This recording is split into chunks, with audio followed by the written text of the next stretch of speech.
Daar sê, dis 'n voorreg. Ek wil saam Rosaan vir ons bid vanaand. Ek voel net, jy weet, ons kop is altyd so besig. Toe ek is nou amptelik 2 of 3 ure eers in Stilbaai, maar ek het Stilbaai toe gekom die naweek. En ek en Leandie sit daar in die sitkamer by Tannie Viv, wat 'n awesome mensie is, wil ek net sê. Sy het ons op 'n toer gevat. Waar is Tannie Viv? En en toe ons stil raak, toe verstaan ek hoekom dit Stilbaai is. Daar was nie 'n cricket, daar was nie 'n hond wat geblaf het nie. Ek weet nie, maar kom ons maak ons harte rustig voor die Here. Laat ons oë en ons hart ontvanklik is. Die woord sê, plow the fallow ground. Want jy weet, omstandighede kan maklik ons harte verhard en ons kan ons ore partykeer vir die Here afstomp. Soms moet ons net Abba vra, God, come and plow the fallow ground. Want die woord sê, so that you might seek me. So kom ons sluit ons oë. Father, Lord, we know that no one's expectation, if it's on a person, will have eternal value. Our eyes and our mind and our heart is directed towards the King of glory, the author and the finisher of the faith, the one who breaks things open, the one who makes things revelation, who makes things palatable for us, Lord. Father, we thank you tonight that you give us the honor and the privilege to be able to fellowship in your word as families, because it's a privilege, Lord, to openly celebrate the word of God, exercise our faith in a country where it's still legal. May we never take you for granted. May we never take the word of truth for granted. Father, we're privileged to be honored to be family in the house of the Lord tonight. But we want to come and drink from your cup. We want to come and partake of the supper tonight, Lord. Whatever it is the Spirit of the Lord wants to impart to us, Lord, we are ready, we're willing. Father, I just thank you tonight that there will be no confusion and no destruction. But Father God, that there will be a clear line out of heaven. In Jesus' mighty name, amen. Ek share met die sissies, sorry sissies, hoeveel van julle was by die retreat? Okay, sorry nee, repetition brings revelation, so julle gaan nou dalk 'n paar goed weer met hoor. Maar hoor dit asof dit die eerste keer is. Okay. Ek share met die sissies gisteraand en ek voel dit is so belangrik om met hierdie demonstrasie te begin, want ek dink baie keer wat gebeur, as gevolg van ons agtergrond, as gevolg van hoe ons groot geword het, in 'n land waar ons van Jesus weet, van kindheid af. Onthou, as jy vir die eerste keer vanaand oor die Here hoor, jy het geen vooropgestelde idees van hoe dit moet lyk as iemand bedien, hoe dit moet klink, hoe die mens moet hulle self voorgee, hoe die woord gepakket moet word. So vanaand kom jy, en jy het dalk 'n vooropgestelde idee van hoe die Here wil werk en hoe die Here moet werk. En baie keer is dit presies hoe die vyand steel. Want onthou, die kerke daai tyd, die tempels, is die mense wat in die woord was, maar toe die woord gelewe het, kon hulle hom nie herken nie. Hoekom? Want hy het nie in die pakkie gekom, wat hulle gevoel het hy in moet kom nie. Hy het nie opgetree soos wat hulle geglo het hy moet optree nie. Hy het nie bedien, imagine, ek staan hier en bedien, en die volgende oomblik begin ek hier in 'n stuk grond spoeg. En jy weet, daai woord mud beteken eintlik klei in die Hebreë. Weet jy hoeveel spoeg moet jy gebruik om klei te maak? Verstaan jy, so Jesus het nie daar gestaan toe spring 'n spoegie uit sy mond uit nie. And everything he did confronted the flesh of how they thought it should happen. En omdat dit hulle vooropgestelde idees gekonfronteer het, kon hulle die waarheid en wat saam met die waarheid kom, die lewe nie ontvang nie. So ek wil jou challenge vanaand, dat ons soos kinders voor die Vader kom. Dat ons weer 'n hongerte en 'n dors het, ongeag van wie die housepipe is waardeur die water kom. Laat ons kyk na die Here vanaand, sê Here, U het die tyd uitgekoop vir my en my gesin. En ek wil by U iets ontvang. Abba dwing homself op niemand af nie. Hy nooi jou uit. He guides you. Okay? So die demonstration, ek bedien een oggend by 'n huwelikskonferensie en in die worship wys die Here vir my 'n visioen van die kruis. En kyk, almal wat hier sit vanaand wat in 'n huwelik is, weet meestal dat dit die grootste challenge is in verhoudings in jou verhouding. Die vrouens maak asof alles fyn is, die mans is soos, Ja. En die Here wys vir my die kruis. En ek sê, Here, maar ons ken die evangelie van die kruis. So nou dink ek, Abba breek vir my oop dat deur die kruis gaan ons mekaar kan lief hê en al daai goed. En die Here wys my die volgende. Hy wys my 'n kruis het 2 arms en daar's 'n senterpunt van gravity. Nou niks op aarde kan bly staan sonder gravity nie. Ons as mense center point of gravity is 5 cm onder jou naaltjie. Jy sien die Christen se center point of gravity is Christ. En sonder Christus wat die rots is, kan ons nie bly staan nie. Maar die Here wys vir my, baie keer wat gebeur met ons, is die arms van die kruis word ongebalanseerd. Dan word dit moeilik, het jy al vertigo gehad? As jy vertigo het, as jy van balans af en jy kan nie beweeg nie, jy kan nie vorentoe gaan nie. So baie keer word die kerk stak in die mud, want dit wat ons ontvang word ongebalanseerd. En die Here wys vir my, die evangelie is 'n rivier van lewende water vir almal wat glo. Die woord sê in Johannes, it will be like rivers of living water that gush forth from your belly. So nou wat gebeur is ons ontvang die evangelie met hierdie arm. Maar jy sien die probleem is ons besef nie dat die evangelie dan uit moet gaan uit hierdie arm. So die meerderheid van ons ontvang salvation, maar ons besef nie salvation is nie net vir ons nie, dis deur ons. We want grace, but we don't realize that grace is not just for us, it's through us. We want mercy, but we don't realize that mercy is not just for us, it's through us. En Abba begin met my praat in hierdie seisoen, en ek sê vir julle, ons almal val in hierdie trap. Ek was so onlangs in die presiese trap geval. Paul said, I boast in my weakness. Ek staan nie vanaand hier want ek kry dit reg nie. He said, I wish that I had obtained it. Maar hy kom en hy gee die wil van die Here in hierdie area. En ek wil vanaand vir jou sê, daar is 'n oorlog teen liefde. Ons wil in ons loop met die Here baie keer so super spiritual raak dat ons die Heilige Gees mis. Dat die basics van verhouding by die agterdeur uit, die asseblief en dankie, die maak die deur oop vir iemand. Jy weet, ons het so familier geraak met die woord liefde, en ek sê gisterand vir die dames, want jy's lief vir tee, jy's lief vir koffie, jy's lief vir jou hond, jy's lief vir jou kat. So wanneer ons oor liefde praat, daar's nie meer diepte aan die woord nie. Dis nie meer 'n profound woord nie, maar jy weet, die woord liefde in die koninkryk van God is God. Die woord sê, as jy nie liefde het nie, het jy God nie. Dit is hoe belangrik die openbaring van liefde is, want as jy die openbaring van liefde het, het jy die openbaring van die Vader. Hoekom ons so swaar kry in ons huishoudings, is omdat die vyand ingekom het en hy die liefde in die hart kom doodmaak. En hoe weet ons dit? Want die woord sê in the last days, the love of many will grow cold.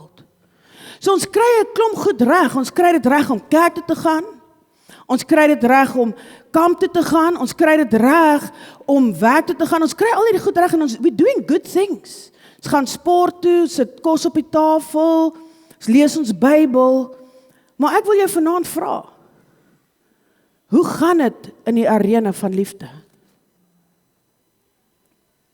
Hoekom het die vyand teen liefde gekom? Want dit is die openbaring van die Vader aan die wêreld. En daar's 3 goed wat die Here vir ons gee. Hy sê faith, hope and love. En die Here wys vir my die 3 werk soos trappe van vergelyking. Jy sien, jy kan nie geloof hê sonder liefde nie, jy kan nie hoop hê sonder liefde nie.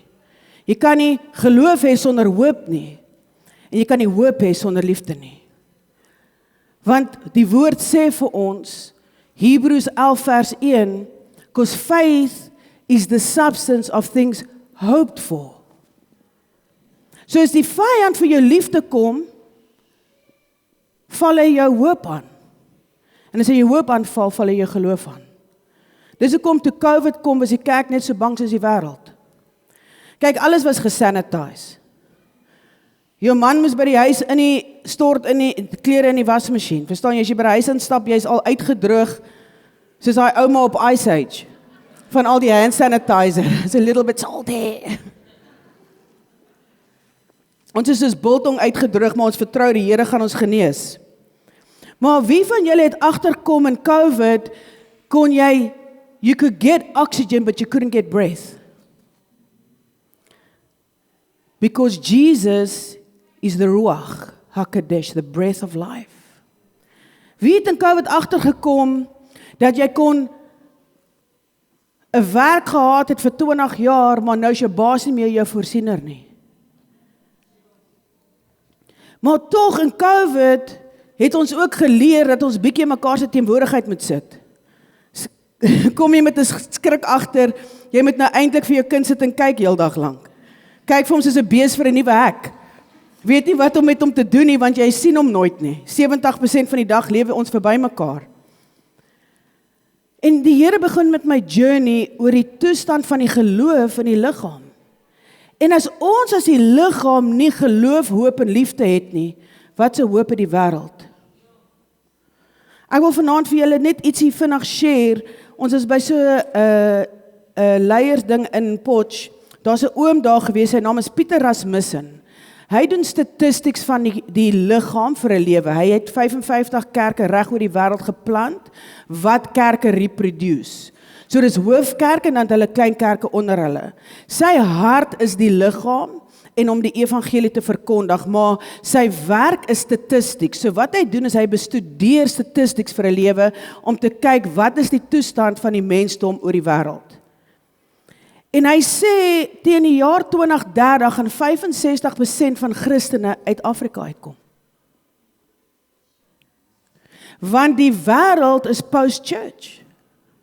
As jy Europe toe gaan of ander lande, die kerke daar is heritage sites. En hy sê, in die jaar 2030 het die helfte van China se population verminder. Because they post family.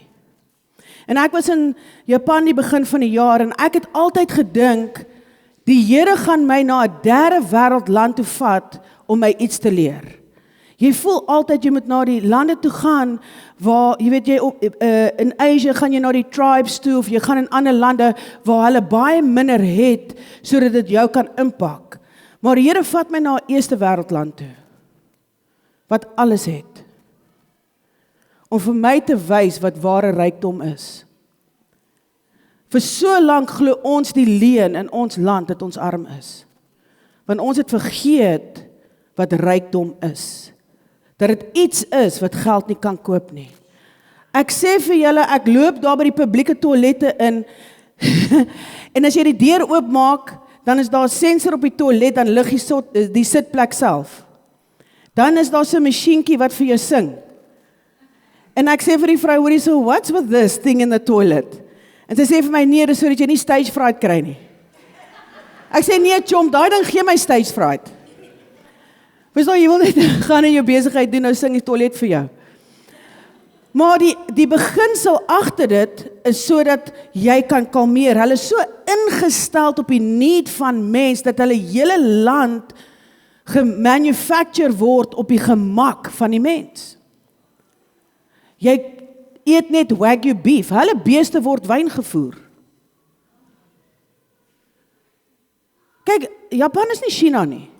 Hulle honde is in die pram, hy is nie in jou bord nie. Verstaan jy, but the sad thing is, that, jy weet hulle 30 jaar laas verhoging gehad, want hulle 30 jaar laas inflasie gehad. Maar op dieselfde tyd betaal die government mense om kinders te kry. Want die family model is nie meer die core van die land nie. Ek moes na 'n eerste wêreld land toe gaan waar ek in 'n 3-verdieping huis bly, nie in 'n hut iewers nie, in 'n 3-verdieping huis om te sien wat is armoede.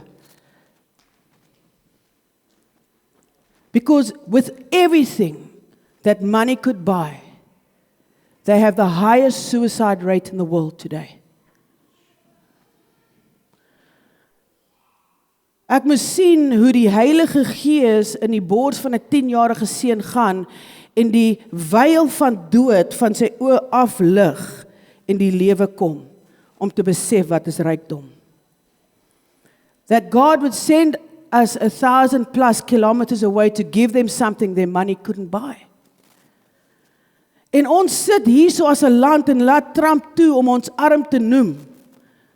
Want ons het nie wat die Amerikaners het nie. Ek was daar. Hulle weet nie wat ons weet nie. Ek wil vanaand vir julle sê, ons is 'n nasie wat suffering verstaan. Maar tog sit jy vanaand nog steeds hier en jou hoop is op Christus. So hoe swak is ons regtig? We are so resilient that when we suffer, we make memes. Het jy al gesien as ons deur 'n moeilike tyd gaan, dan môre oor môre is daar 'n meme daaroor. Because we've learned to stand in the midst of adversity. We have been chosen by God so that the things that can be shaken will be shaken, so what can't be shaken will remain. Want wat kom gaan baie erger wees as COVID. Jy sien in die tyd van COVID kon jy nog op 'n sekere tyd brood gaan koop. Van julle het nou nog toiletpapier. Van COVID tyd. Hoorie, chom, ek het toiletpapier by elke Clicks gekoop. Stamp die trolley uit die pad, hy is my toiletpapier hierdie. We have forgotten what makes us rich. To be able to go and watch rugby at your child's school. Om in die bed te lê in die aand en jou huweliksmaat te kan vashou. Om 'n sibling vir jou kind te hê. Jy weet, daai kinders is so eensaam dat hulle met teddybere rondloop. It's crazy. Ons is op hierdie plek, want hulle is baie erg oor plante. En jy weet, hulle heuwels het alles hierdie mooiste blomme. En ons gaan sit die eendag daar en ons kyk na die plante. En hier kom hierdie meisie, ek skat ons se 23, 24, en sy neem selfies met haar pop. Hulle is so geïsoleerd en eensaam. Jy kry nie een van hulle wat saam met iemand loop nie. Almal loop op hulle eie. Hulle trek net wit, grys en swart aan. En ek is nie besig om die Japaneese te veroordeel nie. Ek het die Here gevra, stuur my soontoe, ek wil 'n kerk daar plant, want die oes is ryp. Want ek het soveel om te gee, wat hulle geld nie kan koop nie. Ek wil vir julle sê, Suid-Afrika en Afrika is 'n lig vir nasies. Maar ons het die lig wat lig is, laat dof word, want ons dink wat aarde of die rykdom vir ons kan gee, of dit wat jy kan besit, is wat jou status en meaning gee. Ek onthou, my seun sê die eendag vir my, hy luister Johnny Cash, hy het 'n regte old soul. Hy sê, mamma, ek was 'n mamma, hulle se tyd gebore. Ek sê, hoekom? Hy sê, hy was net rustig daai tyd. En ek onthou, almal se heining was dieselfde lengte. Die ou langs jou se heining het ook so gelyk. Of dit was die sement muurtjies. Niemand het landscaped gardens gehad nie. Almal se gras het drolletjies opgehad.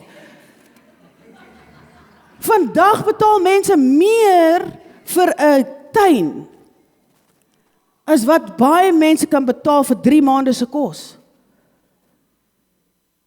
En ons bou hierdie hoë mure en ons koop hierdie groot huise, want ons dink dit wat ons het maak ons ryk. En ons was nooit so nie. 2002 is ek in Londen en ek het so groot culture shock dat ek gehuil het om terug te kom. Dis binne 2 weke terug. Want ek het besef, toe ek sien wat in die lande aangaan, hoe ryk is ons land. Want ons het die koning. And even though we're suffering for a while, He is purging in us something that's making us stand.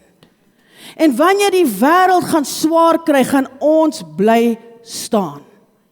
Want hulle het 'n lig nodig wat nie flikker. Hulle het 'n lig nodig wat nie vandag joy het want die rekening is vol en môre depressief is want die rekening is leeg.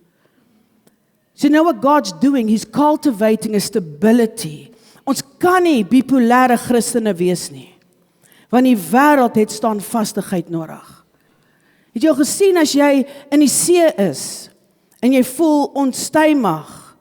Die eerste ding wat jy wil doen is jy wil iewers wees waar jy jou voet op land kan sit. Dis Jesus Christus.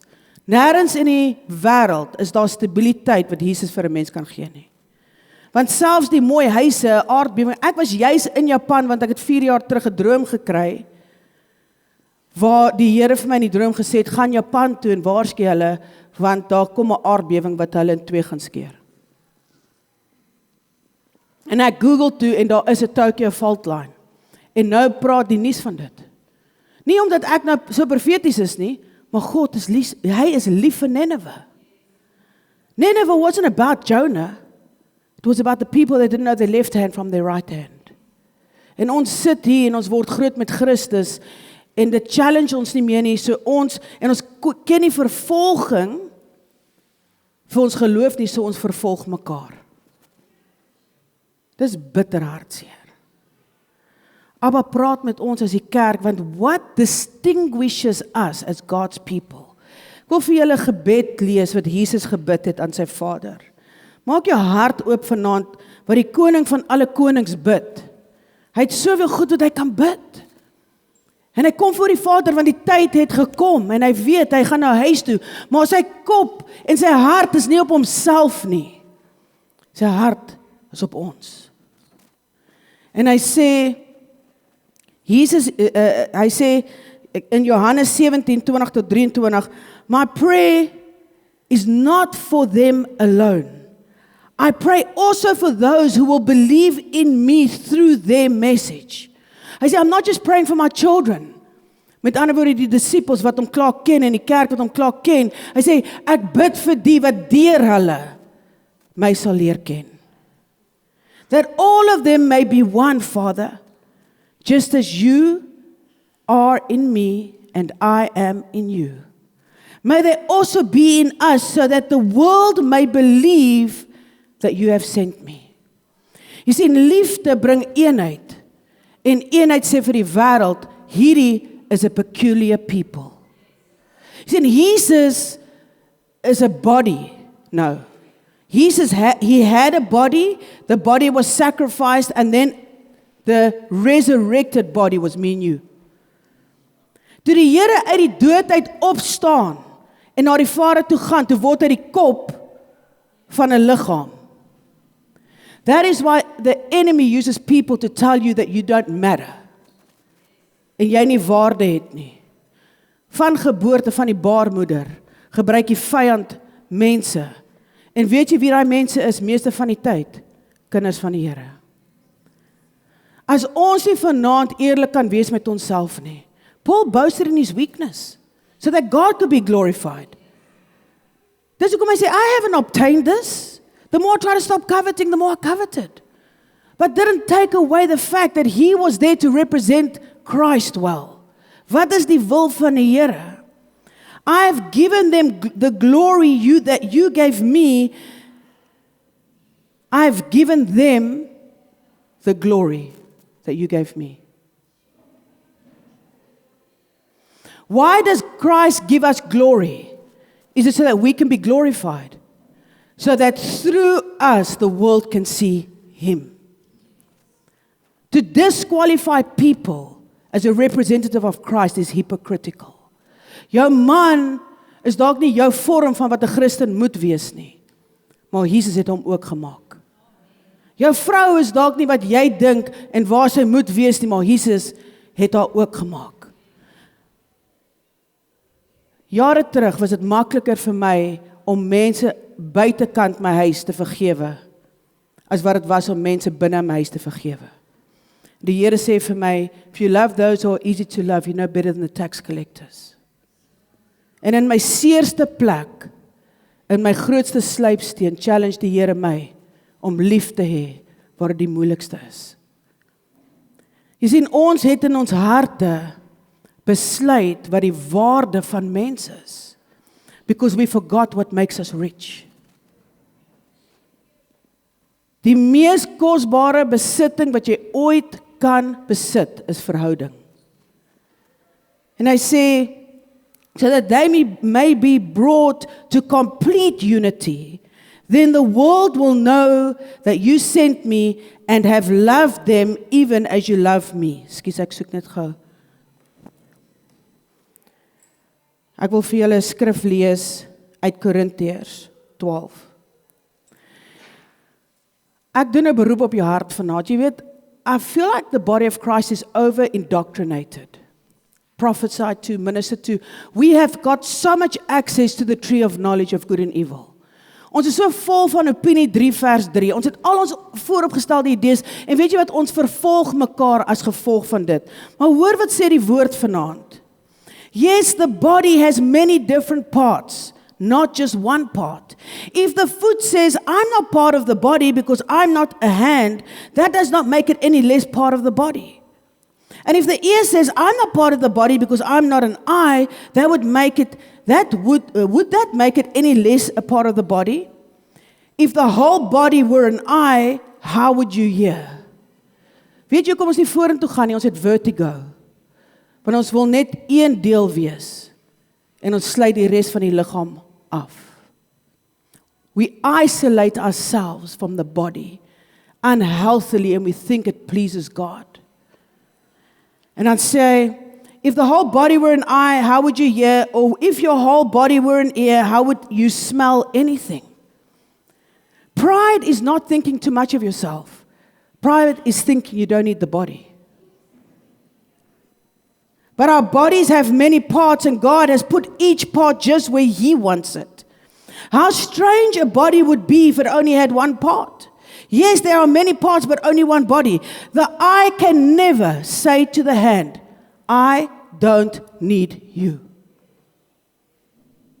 Hoeveel hoor jy die laaste tyd? Jy het nie mense nodig nie. Ek het nie dit nodig, ek het nie daai persoon nodig, ek het nie daai persoon nodig nie. But that's not what the Word of God says. It says, the eye can never say to the hand, I don't need you. The head can't say to the feet, I don't need you. In fact, some parts of the body that seem weakest and least important are actually the most necessary.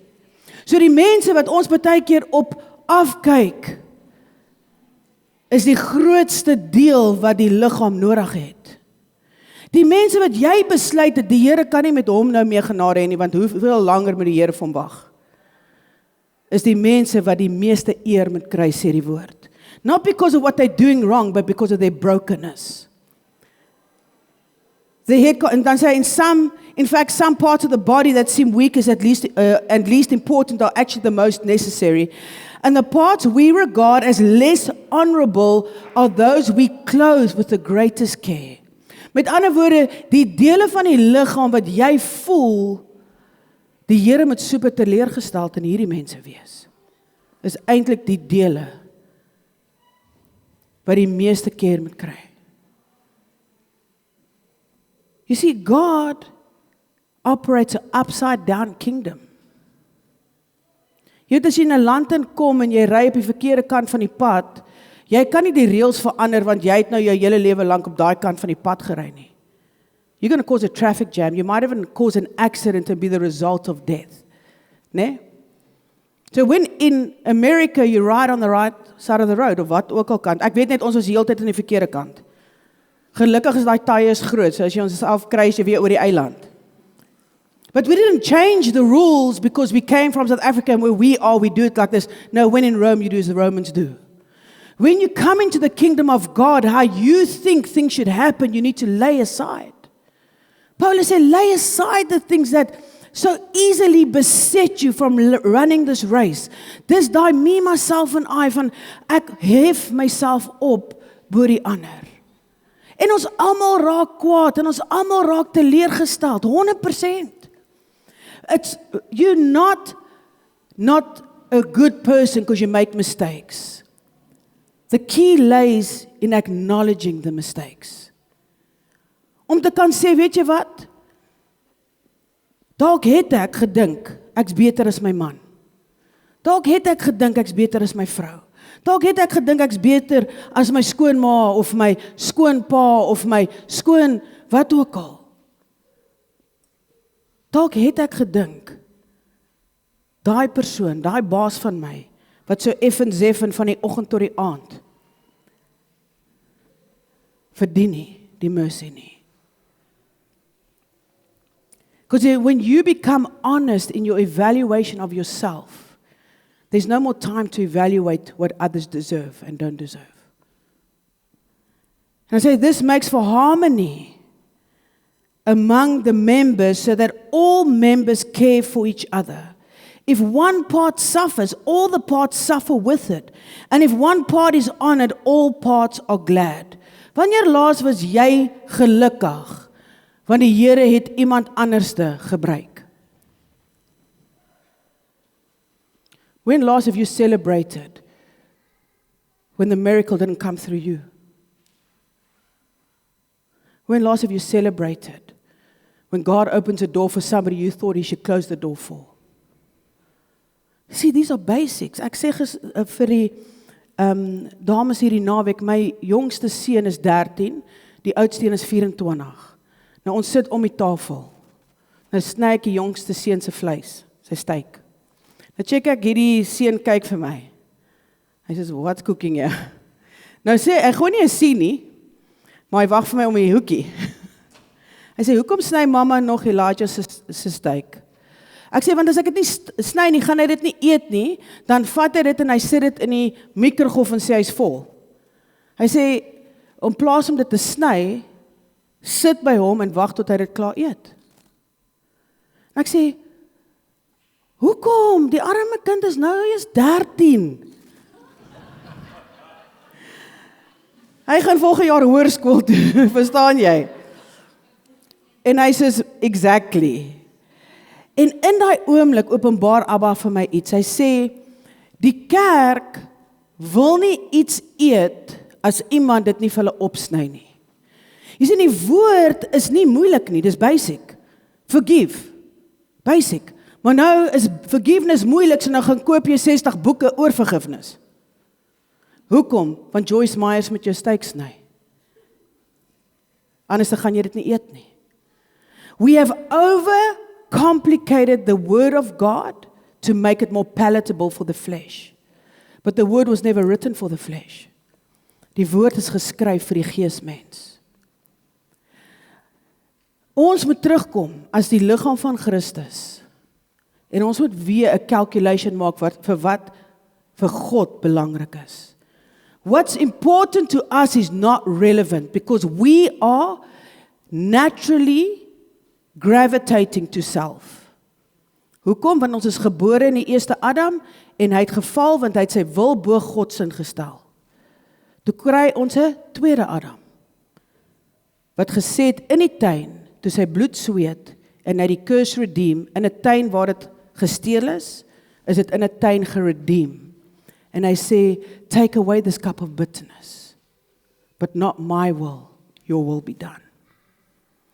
Jy sien, die groot probleem is nie dat dit moeilik is om te verstaan nie, dis net moeilik om te stomach. To go and forgive someone that has hurt you one time, of jou bietjie geïrriteer het, is een ding. Maar om iemand te vergewe wat jou diep seer gemaak het, kort jy die Heilige Gees. En dit gaan jou kos om jouself te moet neerlê om dit te kan doen. Die rede hoekom familie so swaar trek in ons land, is omdat die culture van die wêreld infiltreer het deur social media. En ons is nie meer tevrede met mekaar nie.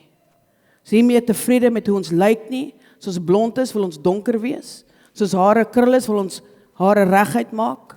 We have become unsatisfied because we're looking at things that we can compare our lives to. As jy in lande ingaan waar social media nie toegelaat is nie, daar's soveel meer joy in daai mense. Social media is not the problem, it's like a knife. 'n Mes in een hand maak kos, 'n mes in 'n ander hand maak dood. It's what you make of it, it's what you use it with. So die Here wys vir my, die evangelie in die kruis is ongebalanseerd en die gravity het geskuif, so mense kan nie meer bly staan nie. Ephesians 6 sê vir ons, jou stryd is nie teen vlees en bloed nie, maar teen die bose magte. En hy sê, now having done all to stand, now stand. Maar ons kan nie bly staan nie, want die evangelie het ons vir onsself gevat, maar ons laat nie toe dat dit 'n lewende water word wat uit ons uitvloei nie. We have taken so much for ourselves. En COVID het dit regtig vir my ge-accelerate. Ek het regtig gedink COVID sal 'n tyd gewees het waar ons meer selflus raak. Maar Thomas, toe daai skool begin, was ek die ma wat my kind uit die kar uit geskop het, verstaan jy? Ek het nog nooit na COVID teen 'n juffrou gepraat nie. Want ek het besef wat dit was om 'n kind te skool. Ek het regtig gevoel COVID sal ons minder selfish maak. Maar ons het so desperaat geraak om terug te gaan normaal toe. Ons het nie se les daar uitgeleer nie. We forgot who gives life. We forgot that breath is a privilege, not a right. Ons het opgehou dankbaar wees vir die dinge wat ons ryk maak. En ons het besluit om mense tweede te sit ter wille van dinge. We lose years of relationship because of money. Deals gone wrong. Jou skoonmaat jou pampoenbak gevat en wragtig nou teruggegee en daar's 'n kraak in hom. En jy het gesê, dis my favorite. En nou praat jy sommer vir 2 weke nie met haar seun ook, wat haar na jou huis toe gebring het. Basics. We've become too super spiritual because the truth is hard to digest. So as dit kan avoid en besig raak met al hierdie ander goed, daar kan ons dit somehow avoid, but you know what God's doing is bringing us back to a place of reckoning. Because now everything's falling apart. And now we're getting to that place where we say, you know what? All my resources are running out. All my ideas, al my planne, al my kursusse, al my klasse, al my boeke wat ek al gelees het, al my counseling sessions, en hier is ek nog steeds besig om die berg te gaan. But we have been called overcomers. Dis baie makliker om 'n berg te loop, en ek dink dis hoekom ons heeltyd om hom gaan.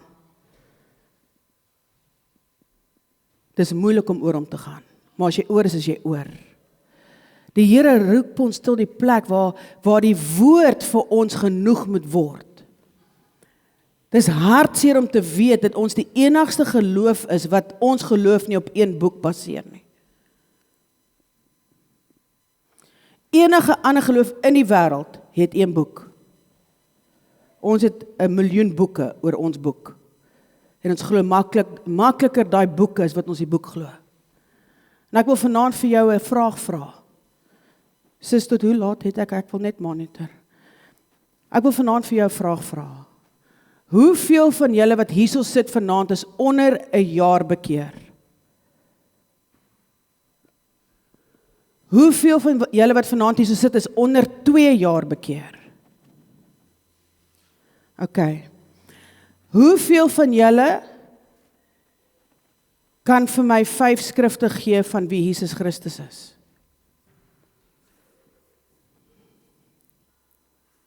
5 van wie Vader is. 5 van wie Heilige Gees is. 2 skrifte oor die doop. 2 oor verbondsmaal.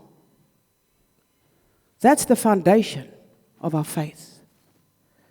Op 13 kan enige moslim die hele Koran opsê. Somewhere we have shifted the center point of gravity. That's Christ. Ons lees nie die woord want ons wil reëls onderhou nie. Ons lees die woord because in the beginning was the word and the word was with God and the word was God. Ons lees die woord want dit is die openbaring van die seun van God. Ons lees die woord want ons wil nie net aan iemand anders se opinie oor wie Jesus is vashou nie. Want as my testimony oor Jesus is dat hy my huwelik gered het, maar jou huwelik werk nie so uit nie, gaan jy wegdraai. Want as die fondasie van jou geloof op jou huwelik gebou is, gaan dit nie hou nie. Die fondasie van die geloof is op Jesus gebou, die Vader, Seun en Heilige Gees. Jy sien, ons kom tot bekering, want iemand het vir jou gesê, hy gaan vir jou finansies uitsort. Maar as die finansies nie uitwerk nie, draai jy weg. Hoekom? Want die fondasie van jou geloof is op jou finansies.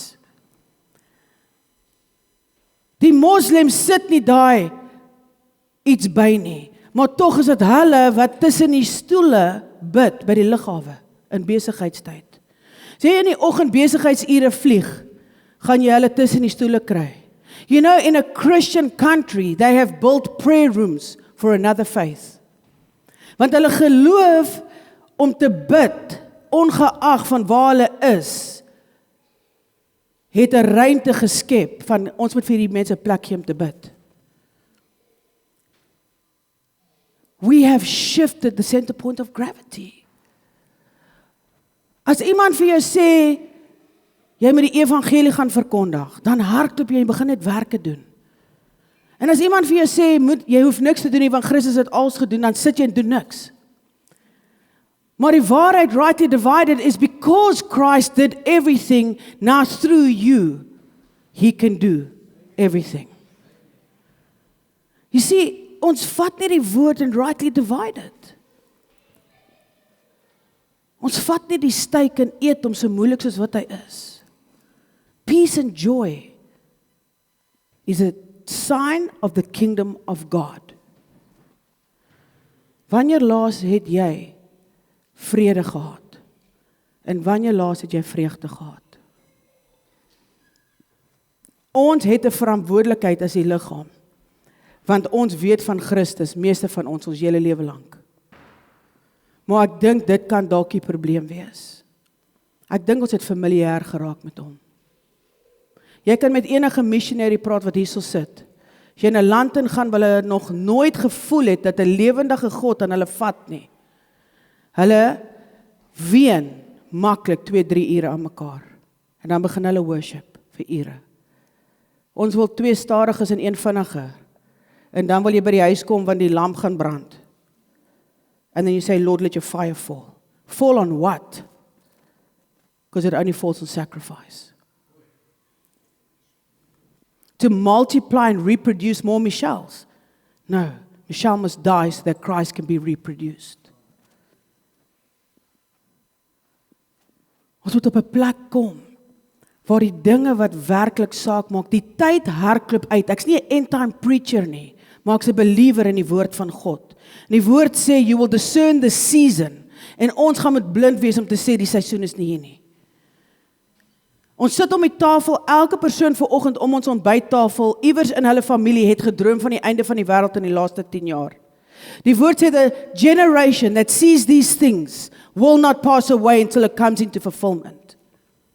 Because in the last days I'll pour out my spirit on all flesh, sons and daughters will prophesy, old men will dream dreams. Wat gebeur? Het jy geweet 20 jaar terug van prophecy? Nee. Het jy geweet 25 jaar terug van drome? Van al hierdie goed? Ons het nie. We need to be blind not to see. En die vyand hou ons besig met dinge wat geen ewige waarde het nie. Wanneer laas is ons net tevrede? Wanneer laas? Dankie Here, want ons het running water. Dankie Here, ons het flushing toilets. Because that is a third of the world.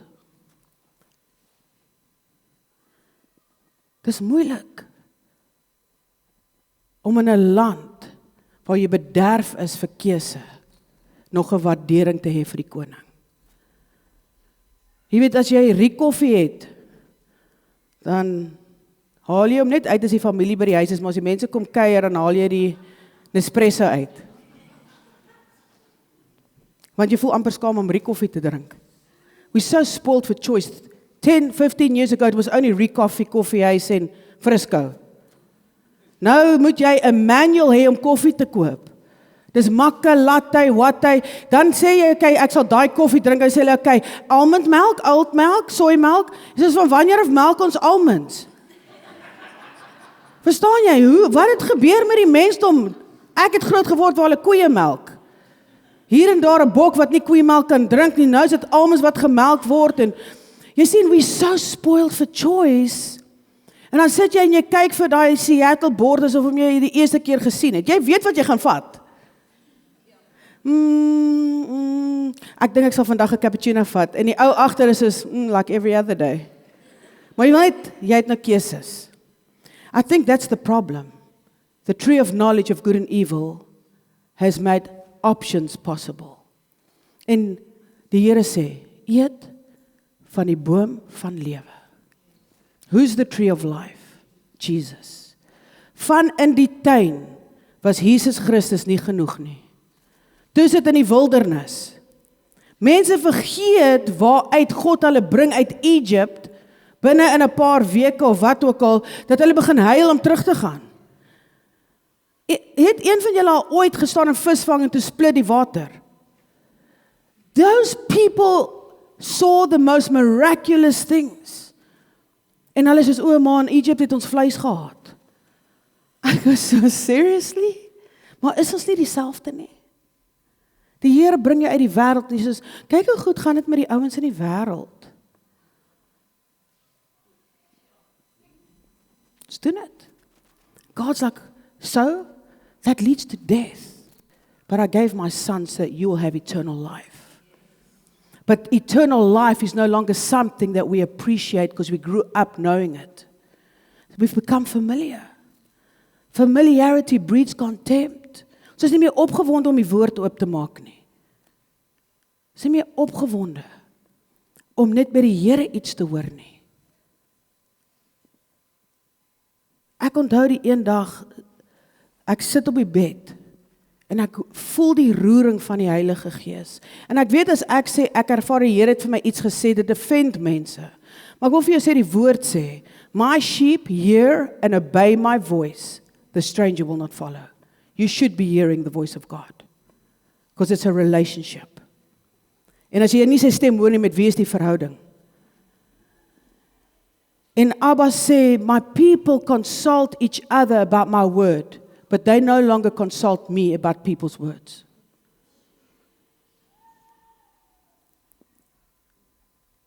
The highest authority is the word of God.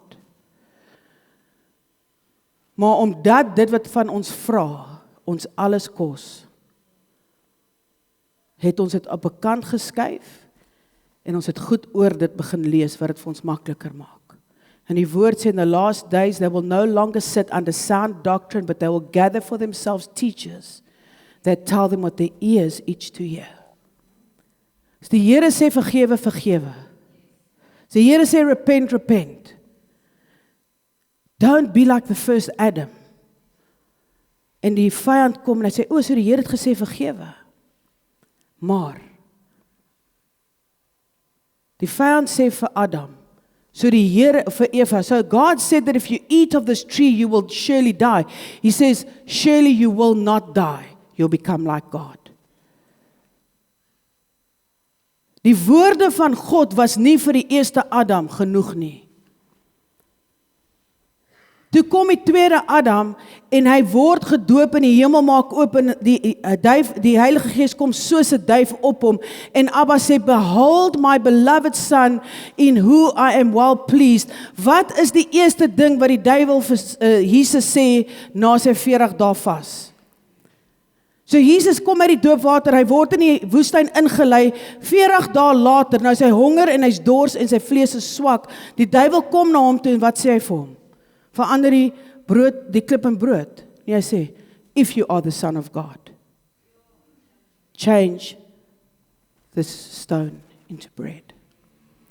Wat hy kom doen het, is hy het weer die woorde van die Here kom ondermyn.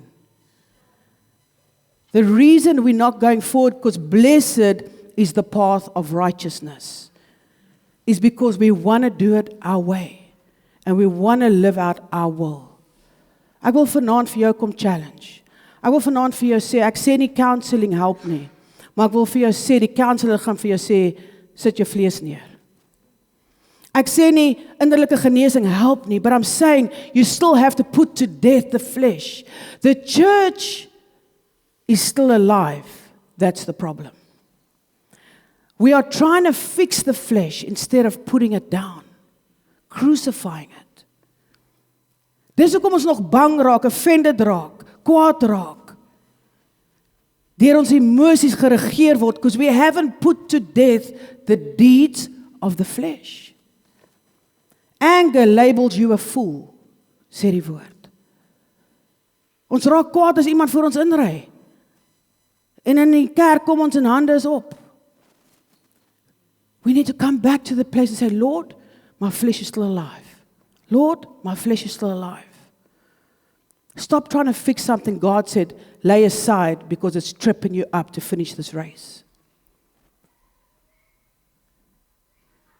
Maar is 'n moeilike ding because it will cost you everything. I think in the process of receiving the gospel, we stopped counting the cost. Ons het die fine print gelos. Ons het die beloftes gesien. Paulus sê, no master builder builds until he counts the cost. Wat is die koste? Alles. Romans 12 verse 1 says, give up all your members. Alles, ore alles, jou hele liggaam, as your only reasonable service. Abba het nie ons werke nodig nie, het ons nodig. Die werke is Abba. For your only reasonable service, en dan gaan hy aan na vers 2 toe, en hy sê, and do not be conformed to the ways of this world, but be transformed by the daily renewal of your mind. Die mind represent die vlees. Dis hoekom dit jou grootste battleground is. Ek vra gisterand, hoeveel mense kan hy verse opsê, and as a demonstration, die mense kon nie. And that's not judging anybody. We're being honest in our evaluation of ourselves tonight. En toe vra ek, wat is die boek wat Joyce Myers geskryf het oor gedagtes? En 70% kon antwoord en sê Battlefield of the Mind. You see why? Even reading that book, you still haven't overcome the mind? Because the word of God is not the ultimate authority in your life. Somebody had to cut the steak. Ek wil vanaand vir jou sê dat die grootste probleem is nie 'n tekort van inligting. Die grootste probleem is dat ons nog lewe. And the flesh works are evident. And the fruits of the Spirit are evident. It's patient. It's peace, it's joy, it's kindness, it's gentle. I don't know if the world's looking at the church and seeing that anymore. Nou, kry jy inligting vanaand, maar nou vra ons die Here, kyk ons hoor hierdie goed, maar hoe loop ons dit uit? Is alles goed en wel om te hoor, sterf in jouself en al hierdie goed, maar how do I actually put that into action? Filippense 4:13 sê, apart from him, now in him you can do all things. So daar is die eerste antwoord, in die Here. En Johannes 15:5 sê, apart from him you can do nothing. So hoe gaan ons hierdie ding doen? In Christus. Dis hoekom Paulus gesê, to die is Christ, to die is gain, to live is Christ. So die skrif, wanneer jy jou vleesmens begin neerlê, begin meer sin maak, want dit was nie geskryf vir die vlees nie. Dis hoekom iemand die steak moet sny, want die vlees sukkel om hierdie ding te digest. It was written for the spirit man. So wat vra Abba van ons vanaand? He wants us to put our life down. And I'm going to give you a biblical example of true conversion. En ek gaan nie vanaand hier so staan en sê, dalk is jy nog nie gered nie. Because we're being honest in our evaluation of ourselves. Jy is nie om te wonder, is jou man gered, is die tannie langs jou gered, wat op haar kat heeldag skree. We're being honest in our evaluation of ourselves. And we're not going to be overly inflated, but we're also not going to be overly deflated. Om jouself af te breek en af te maak as niks, is false humility. Okay? We're not nothing. We are the vessels of the Most High God. But we're all vessels, so we're not better than anybody else. So ons almal potte, maar ons het 'n waarde because we're the earthen jar that carries the greatest treasure this world has ever seen. So daar's 'n man en sy naam is Saul of Tarsus. En hy is op die pad Damaskus toe. En hy wil die kerk vervolg. Hierdie weird ouens wat in die grond spoeg en dit doen en dit doen en dit doen, al hierdie miracles en al hulle genees op die Sabbat. They broke Jesus down. Do you know that they called him a drunkard? They accused him of being a Satanist. Die tempelgangers het die koning oor wie hulle op Sondag gepreek het, vervolg. Paulus was nie 'n visserman nie. Paulus was 'n Sanhedrin. Hy was 'n Sadducee. Hy sê as iemand in die vlees kon boast, was dit hy. Hy was 'n Hebrew of Hebrews. In other words, he upheld all the feasts. He had purity laws. He was circumcised. En die Here vat hierdie man en hy stamp hom van sy perd af. And I say, I was persecuting the church because I was zealous for the traditions of my forefathers. Ons persecute mekaar want ons is so passievol oor ons eie vooropgestelde idees. Van hoe ons groot geword het en hoe ons dit in ons huis gedoen het en ons is beklei met mekaar, maar my pa het so gemaak en jou ma het so gemaak. But we have been adopted into a new kingdom. Where it doesn't matter how you grow up or how he grew up, but we all now growing up in Christ. En hier's Paulus en hy's op die pad en die Here encounter hom, nie Jesus wat op die aarde geloop het nie, maar die Jesus wat uit die dood uit opgestaan het as die resurrected Christ. Baie van die disippels loop met Jesus in die vlees en hulle ontken hom. Hier's Petrus. Petrus is awesome.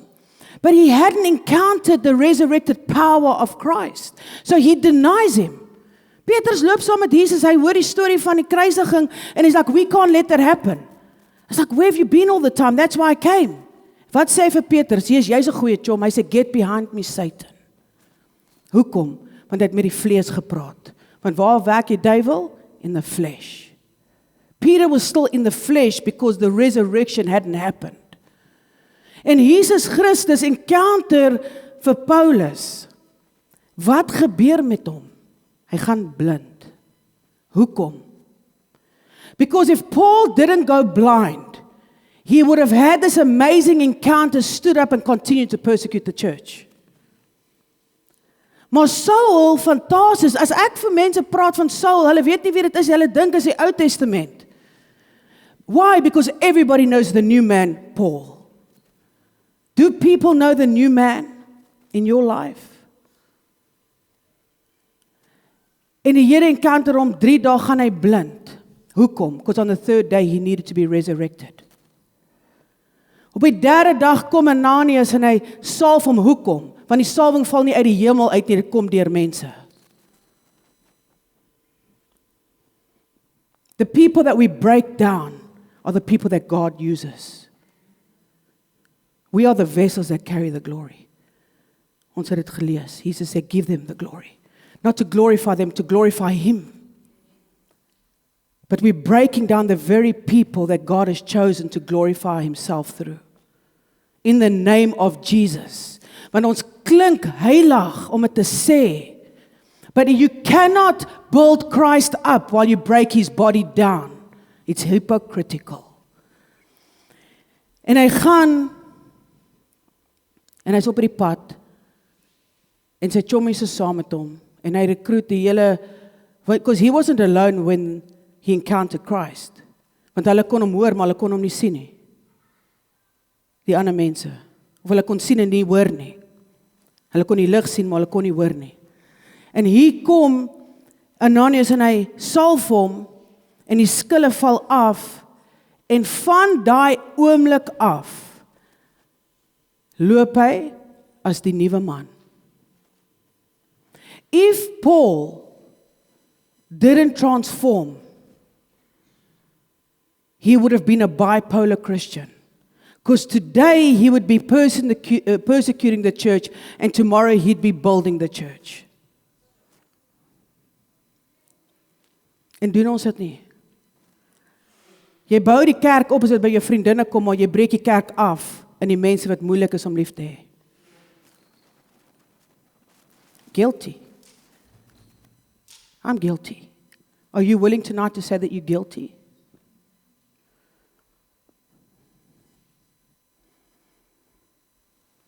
Paul gets called by God, and he didn't walk with Jesus when Jesus was in the flesh, to write 3/4 of the New Testament. And he starts speaking to the Corinthians.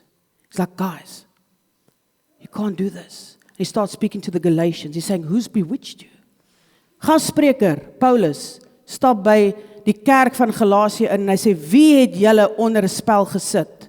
Because you started this in the spirit, but you're trying to finish it in the flesh.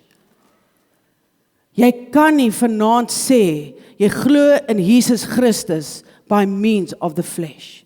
You can't.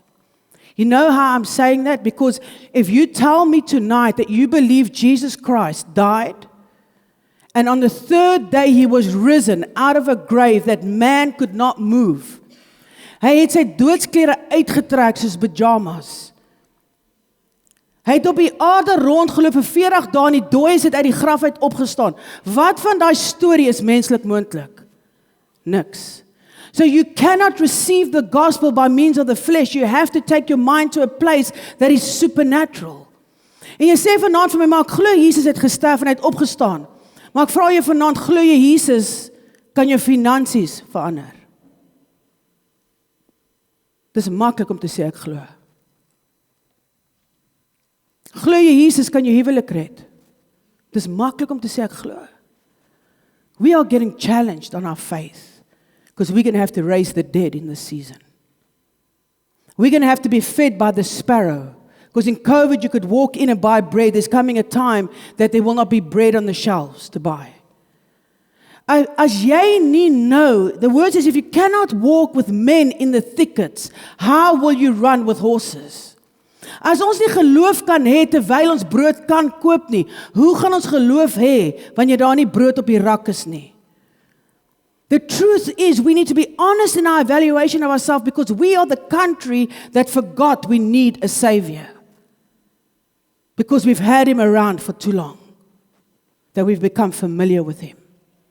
As jy in 'n land ingaan wat hoor hulle gaan hel toe, hulle kan nie glo daar's 'n God wat hulle hemel toe kan vat nie. Dat hulle 'n waardering het, dat hulle jou, daai seentjie het vir 3 dae ons nie gelos vir 'n oomblik tot hy huis toe moes gaan nie. Ons moes vir 'n Bybel koop deur Takealot. Wel, is eintlik Alibaba of iets in Japan. Hulle het nie koemboeke nie. We have become so familiar with the Bible, we have 6, we don't read 1. 'n 10-jarige het 'n begeerte om die woord te ken van die God wat in sy hart geklim het en sy lewe verander het. Dat hy huis toe gaan, daai 10-jarige en sy pa oortuig om hom in te seën. To dedicate him to God. En sy ma word gedoop. You are sitting with that great power in you. But you're still believing the lie of what people tell you about you, what the enemy tells you about you, and what the world tells you about you. Dis tyd dat ons besef, ons het die grootste treasure wat hierdie wêreld nog ooit gesien het. We cannot say we love God and break the people down made in his very image. Can't. That is not truth.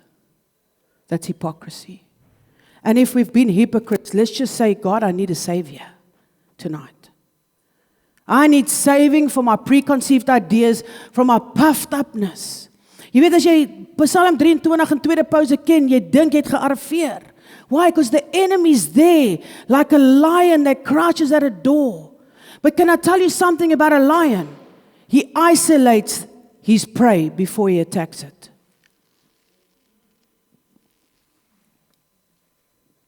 Die grootste leen van die vyand, and I'm not talking about consecration for a season and being set apart for a season. I'm talking about being unhealthily dissociated from the body of Christ because you think that maybe you're more righteous. The people that you think God is looking down upon is the one that he's fighting the hardest for. Because that's the grace that we take so easily for ourselves, but aren't willing to give others. Ek wil vanaand vir jou sê, as jy wil weet wat jou huwelik gaan red, jou gesin gaan red, en jou lewe gaan red, is dit om te kies om jouself neer te lê. There is no other gospel other than the one that the apostles taught. And die woord sê, if any man, whether he be man or angel, teaches a gospel anything other than what they have laid, let that man be cursed. Why? Because a gospel taught by man teach people to lean on the flesh. And a man that leans on the flesh is cursed. Baie van julle sit vanaand en jy's oor dit. Jy's moeg. Jy's uitgeput. Jy's op die einde van jou tou. Guys, let's just admit it. Doesn't make us stronger to say we don't have weaknesses. It makes us strong in Christ when we are weak. We need to come back to the place where we humble ourselves. Jy weet, ons praat so baie van Trump, maar wat van oom Angus? Wat al hoeveel jaar sê, repent, turn from your wicked ways, and he will come heal your land. Ja, maar dit is makliker as iemand jou net kom red. Iemand het ons kom red, 2000 jaar terug. The problem is we want it on our terms and conditions. Ek wil vanaand 'n beroep op jou hart doen. Ek gaan op 'n vliegtuig klim môre en jy gaan my nooit weer sien nie. This is not about trying to make a reputation for myself in Stilbaai. This is about seeing Christ getting reborn through the dead man. This is about having fruits of repentance, not counting cards of salvation. Om 'n klomp mense te kry om net 'n gebed agter my aan te sit sodat ek op Facebook kan post 10 van mense vandag het tot bekering gekom, maar 'n maand later is hulle lewe 7 keer erger as wat dit was. Tonight we need fruits of repentance. We want marriages saved. We want to see the family. You know, it's a privilege to still have a family model. Canada doesn't get married anymore. Australia doesn't get married anymore. Other countries aren't reproducing, and now we've got robots giving birth to babies. Come on, we've got children thinking they're cats and dogs. And we as the church laugh of it. But we have the light to expel darkness. We have people cutting off their limbs all over the world to be trans-able. We're having people putting chemicals in their eyes to be blind, to be trans-able, because they have no identity. Why? Because those that carry the image of Christ is still living in self. Paul says, imitate me as I imitate Christ. Nee, ek wonder nog, moet 'n vrou daar voor staan? Ek wonder nog, moet dit gebeur? En ek, get over who the vessel is. Because God's no respecter of people. He used a donkey. My kind was 4, toe bid hy vir sy pa, toe genees sy pa. Hy het nie followings op Facebook of likes op Facebook nie. God will use whoever he wants, whenever he wants, because he's God. We are earthen vessels. Galatians 3:26 says, no Jew nor Greek, no slave nor free, no male or female. I'm not saying there isn't a flesh hierarchy. Die man is die hoof van die vrou. En Christus is die hoof van die man. That's flesh hierarchy. But in the spirit, we are all one. So if God wants to use me to lay hand on the sick, he will use me, not because of me, but because of the sick. Die Here het nie Moses gestuur om die volk te red oor Moses nie. Hy het nie vir Moses gekyk en sê, hy lyk vir my verveeld. Kom ons gee hom 'n baie goeie werk en ons kyk of ons hom iets kan gee wat hy kan doen omdat hy 'n spraakprobleem het. Come on, God's not sitting with baby 1,075,000,000 and say, oh, what do we do with this one today? He has got people on the receiving end of your life. Salvation is not only for you, it's for your household. Salvation is not only for you, it's through you. You have not heard the gospel if it's not going through you yet. Because it's a living water, it's not a dam. Fish die in stagnant dams. We have become a stagnant dam. So hou alles vir onsself. Come on. Be the open vessel. Stop worrying about wat mense dink, hoe dit moet lyk. Just be listening to the Lord. Be the hosepipe plugged into the tap. Daar's niks grand oor 'n hosepipe nie. Maar sonder hom kan die water nie na die plek toe gaan waar haar lewe moet kom nie. Ek wil jou vanaand vra, as jy moeg is om die berg te gaan, as jy raadop is, and I don't want to evoke your emotions, please listen to me. Want ek is moeg oor, I'm tired of motivation, we need impartation. Because impartation brings change. Impartation brings transformation. Dit beteken dat die mense wat na jou lewe kyk ook tot redding kan kom. Want is nie meer jy wat lewe nie, maar is Christus wat deur jou lewe. That you become the hope and the light. Toe die Here my uit depressie uit red, it wasn't because only of His great love for me. It was out of His love for the other woman that had to be saved from depression. It's not about you. But you know what's beautiful? Is somebody else's gift is for you. He hasn't forgotten you. He's not saying, it's not about you, get over yourself. He's saying, it's not about you, for you. For you, it's about there's no greater love to lay your life down for a friend. And then he's going to the friend and say, there's no greater love than for you to lay down your life for her.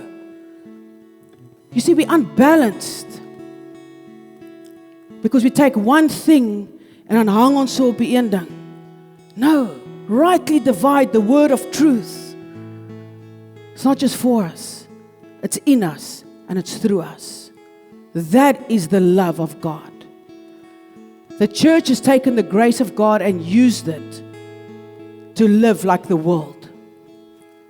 We want the promises without the presence. En ek gaan met hierdie afsluit en dan gaan ek vir ons bid. Ons praat die naweek oor Moses. And I want you to get this tonight. Because we're not sons of the promise only. We're the sons of the presence. En Moses het nie net die belofte verloor om beloofde land toe te gaan nie. Moses het die belofte prys gegee. Almal onthou toe hy die klip geslaan het. Maar niemand gaan terug in 32 en 33 Exodus toe die Here vir hom sê, toe hy van die berg af kom, vat hierdie mense na die beloofde land toe. Ek stuur saam met jou die engele wat jou sal vooruit gaan en agter jou wees. They want the promised land so bad, take them. Because if I stay with them, I will kill them. Not because He's a killing God, but because He's a holy God. And not because He didn't choose them, but because at die einde van die berg, op die voet van die berg, bou hulle 'n goue kaaf met die goud wat hy vir hulle toegelaat het om uit Egypt uit te bring, en hulle noem hierdie kaaf Elohim, God Almighty. He didn't reject them as a people. He didn't say to Moses, take your people that you brought out of Egypt, because he changed his mind. They changed their mind. What's your God today? Because if the promise doesn't come in the time that you want it, you don't want the presence. But Moses says, Lord, if you do not go with me, do not let me go up from this place. Die Here gee vir hom die beloofde land en hy sê, Here, wat help het, ek kry al die beloftes, maar U teenwoordigheid is nie saam met my nie. He says, how will the world know that we are a distinguished people? En toe sê die Here, I will stay with you. En Moses sê die volgende, now show me your glory.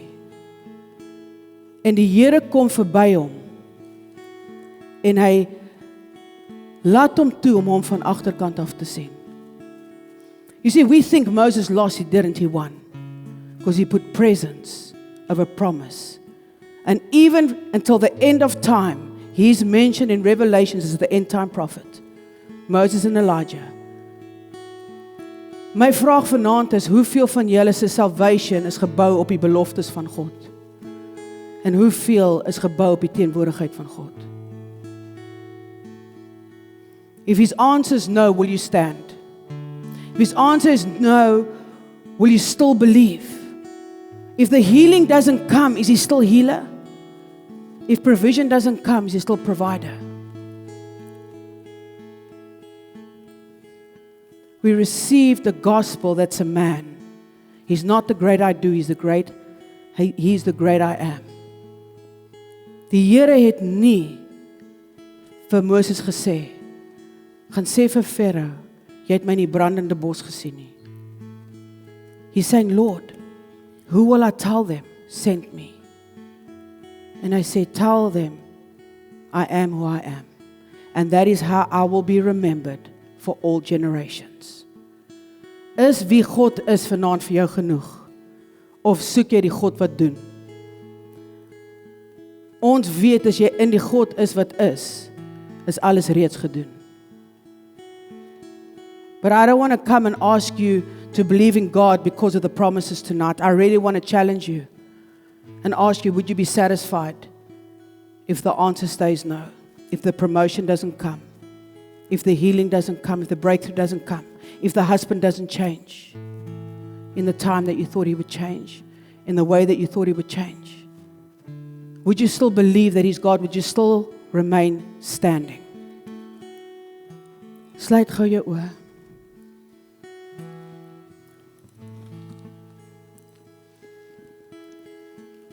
Father, we just want to ask you tonight.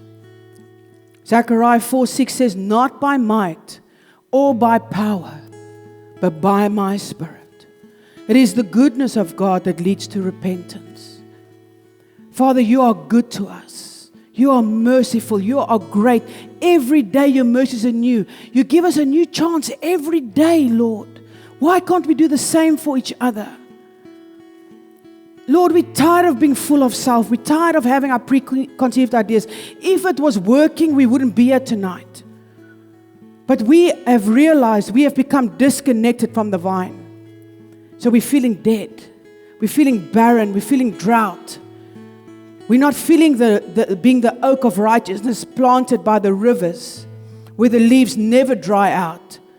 We are feeling the drought and the dryness and the barrenness. But Lord, tonight, not because of who's bringing it and not because of what is being said, but because people need a Savior in this country again. Familiarity needs to go in this country again. We need to be grateful for a Savior because we are the country that He's chosen to be light to nations. We are privileged to be in South Africa. We're not poor because we're in South Africa. We are rich because we possess something that this world cannot buy. Simon tried to buy it and he couldn't buy it. As jy daar sit vanaand en ek gaan niemand vorentoe roep, maar partykeer moet ons 'n staanpunt inneem vir die Here om te sê, having done all to stand, Lord, I've done it all. I've done the bank loans. I've gone to see the debt review people. I've applied here and I've applied there. I've gone to counseling for my marriage. I've gone to doctors over and over and over again.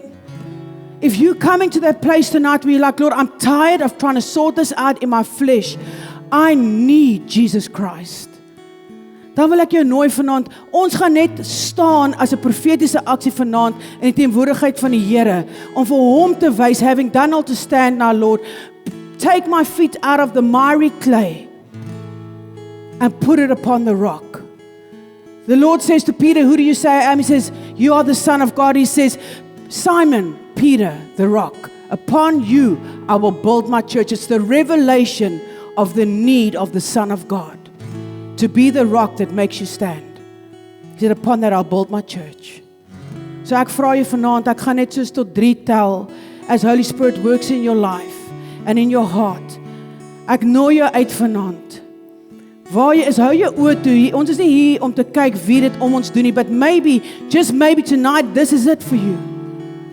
Ek bedien die eendag en val. Hou jou oë toe. Ek wil hierdie met julle share. Ek bedien die eendag en val. En daar's 'n vriendin saam met my en dis 'n vroue konferensie en langs ons is 'n kroeg. En in daai kroeg is bikers. En die ou kom daar in, hy en sy vriende en hulle is lekker gekuier en hy kom en hy chat my vriendin op en ek is in die vlees in daai oomblik en ek sê vir hom los my vriendin uit en hy maak grappies. Daai man klim op sy fiets en hy maak dit nie huis toe nie. Voordat ek terug is in my dorp is die berig op Facebook, daai man is dood op sy motorfiets. Because I behold according to the flesh and not according to the spirit. That whole conference could have been just for that man. We need to move out of the flesh because lives are paying the price of our pride en ons vooropgestelde idees. So ek wil vanaand vir jou vra, as jy moeg is om east side, west side, tossed to by every wind of doctrine, to and fro, then I'm going to invite you now to stand. Soos wat ek tel. And now I want to pray for you. 1, thank you Holy Spirit. Thank you Jesus. Lord, only you can make a man to stand. Thank you, Holy Spirit. 2, Jesus Christ, Holy Spirit. Thank you, Jesus. Thank you, Spirit of the living God. 3, Lord, for my friends and family today in the Spirit, my brothers and my sisters in the Spirit. This is a family meeting. It's not a preaching to people. It's not a preacher talking to people. It's a sister talking to a brother and sister who is part of a body that is suffering. And when one suffers, we all suffer, Lord. And I'm asking that tonight, just like Jesus Christ prayed.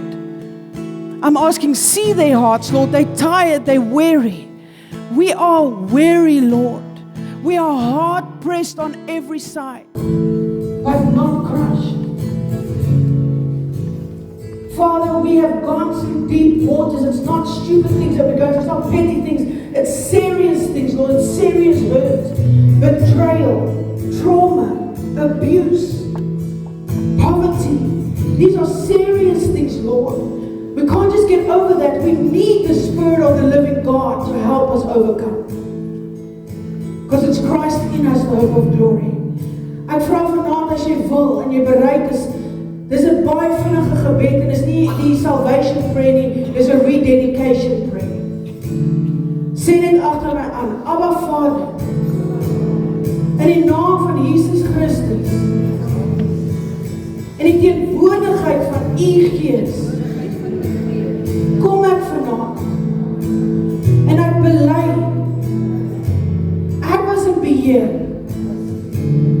van my eie lewe, van my eie huwelik, van my eie finansies, van my eie toekoms. Vergewe my, Here, want ek het gelewe volgens my wil. En vanaand vra ek U, Jesus, kom heers in my lewe. I'm asking you, God, be Lord of my life, because this cup is bitter, but not my will, your will be done. Father, I pray for them now when they're standing, Lord, you're doing a new thing. Isaiah 43 verse 18 says, put away the former things. And verse 19 says, because behold, I'm doing a new thing. I'm making a way in the wasteland and a pathway in the desert. I'm making all things new. 1 Corinthians 5:17 says, you are a new creation because the old is gone and the new is come. It's a privilege to be able to die to self so we can live out of the natural into the supernatural. Thank you, Father, that they will see and taste that the Lord is good. That you will come and do abundantly above all they can ask or think. That they will put their hope in you, that they will have renewed faith, and that they will have the love that remains to the end. Because the light is why the oil is needed till the Lord returns. Because the word doesn't say the oil was the problem. It says they didn't have oil, so their lamps went out. We are the salt and the light, and to have the light to the end, we need the oil, and the oil comes from the crushing. May we be allowed to suffer now, so when the time comes, we will have oil that has light until Christ returns. We give you all the honor tonight, Lord. Lord, I want to come honor Corneille and Rizan for what the Lord is doing through them in this community, Lord. The selfless serving from week to week. Even the Son of Man said, I don't have a place to lay my head. And they're like, even if I don't have a place to lay my head, the next Sunday we go to the next place. Because the Son of Man goes with. Thank you, Father, I can honor them and their children for the sacrifice they're making, because they've counted the cost, Lord, and they realize to come would cost them everything. But tonight I stand, I look at a full house. They didn't make their commitment knowing this house would be full. They made it with a few people in a small place, but they had hope, and they had faith, and they had love. So we honor them tonight for the labor, Lord. And I speak a blessing over life, goeie gemeenskap, familie en vriende, that the Lord will add to it daily, like He did in the early church, and add it daily. That there will be an increase of wisdom, understanding, knowledge, counsel, and fear of the Lord. Father God, that they'll be blessed. They're coming in and they're going out, and their trust and their needing will be blessed. And yet you will make them to lay down in green pastures and lead them beside the still waters. May your rod and staff comfort them. May you prepare a table for them in the presence of the enemy. May you anoint their heads with oil, and may their cups run over. And even if they walk through the valley of the shadow of death, they will fear no evil, for you, their God, will be with them wherever they go. We give you all the honor and all the glory. Let every high thing that exalts itself against your name be brought down low. In Jesus' name. Amen.